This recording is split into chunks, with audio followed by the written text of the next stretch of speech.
So hello everyone. In part 1 we have covered the terms of resistant and susceptible. So one example I was telling in previous video was that कि एक आपके पास X disease है और आपके पास दो इंसान हैं, ठीक है, और एक X डिसीज़ पर्सन नंबर 1 को हुआ है, तो वो इंसान के पास उस पर्टिकुलर डिसीज़ के लिए रेजिस्टेंस है, लाइक वो उसको रेजिस्ट करेगा और वो डिसीज़ उसको नहीं होगी। लाइक बॉडी के पास इतनी इम्यूनिटी है कि उसको रेजिस्ट कर सके। ससेप्टेबल में क्या है, अति संवेदनशील, जिसका मतलब है कि सेंसिटिव है। 50-50 चांसेस हैं, 50-50 चांसेस, आई मीन टू से कि बॉडी ससेप्टेबल है टू दैट थिंग। हो भी सकती है, नहीं भी हो सकती है। 98% चांसेस है होगी ही होगी बॉडी, क्योंकि ससेप्टेबल है। बट 2% चांसेस में क्या होगा कि कई बार इनकाउंटर जो है डिसीज़ का वो लो रेट पे होता है, तो कई बार नहीं भी होती disease.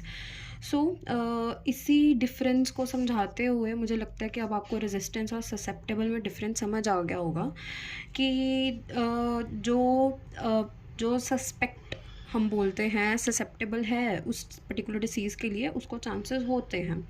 So in previous video before that part 1 we have covered the innate immunity, and now we are getting into species immunity.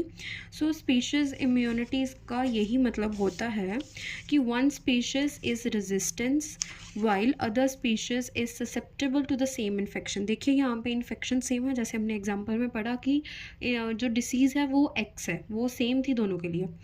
तो सेम इन्फेक्शन है, जो एक स्पीशीज़ है वो रेजिस्टेंस है, जो अदर स्पीशीज़ है वो ससेप्टेबल है। For example birds are resistance to anthrax because उनका जो बॉडी टेम्परेचर होता है वो ज़्यादा होता है, हाई होता है, वाइल ह्यूमन्स आर ससेप्टेबल, मतलब बर्ड्स को नहीं होगी एंथ्रेक्स, ठीक है, क्योंकि उनका बॉडी टेम्परेचर क्या होता है, ज़्यादा। बट ह्यूमन्स को हो सकती है because humans are susceptible to that thing. So with this video I am pretty sure कि आपको रेजिस्टेंस और ससेप्टेबल में डिफरेंस समझ आ गया होगा।